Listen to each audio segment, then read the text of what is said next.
Wala pa ring ceasefire sa pagitan ni Senator Panfilo Lacson at Rodante Marcoleta.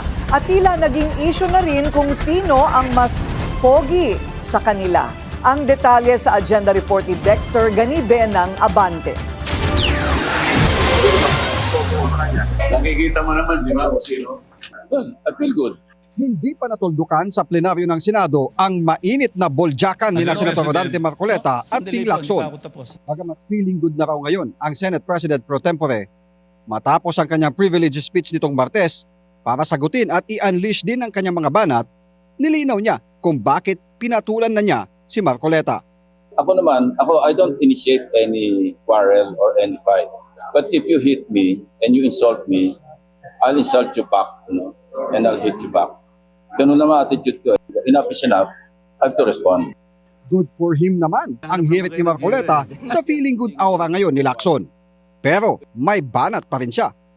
So he feels good, that's good. Okay? Huwag nating ilahis yung ano. Ang sinasabi ko, hitting me back. Walang issue yun.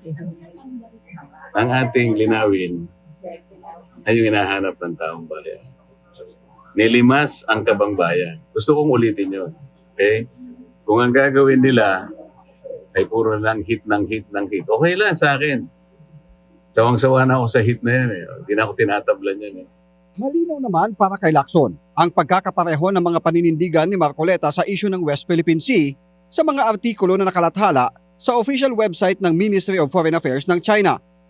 Yung kanyang pronouncements about China, about the West Philippine Sea, talagang swak na swak do sa website, official website ng Ministry of Foreign Affairs of the People's Republic of China.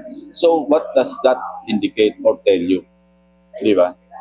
So kung gano'n ang kanyang posisyon, pinaparot niya lang ba yung posisyon ng China regarding the West Philippine Sea?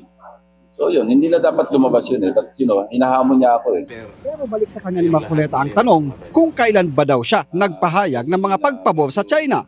Naniniwala ka sa kanya? Kayo, ano sinabi ko tungkol sa China?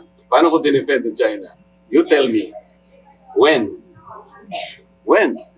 Tell me. Eh sinabi ko, pabor sa China? When? When? Ano lang ni Lacson sa pabirong sagot kung bakit siya ang laging punterya ni Marcoleta.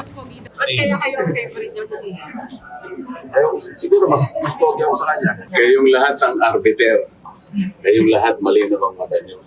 Nanindigan naman si Marcoleta na hindi siya pipirma sa Blue Ribbon Committee Partial Report sa flood control scandal.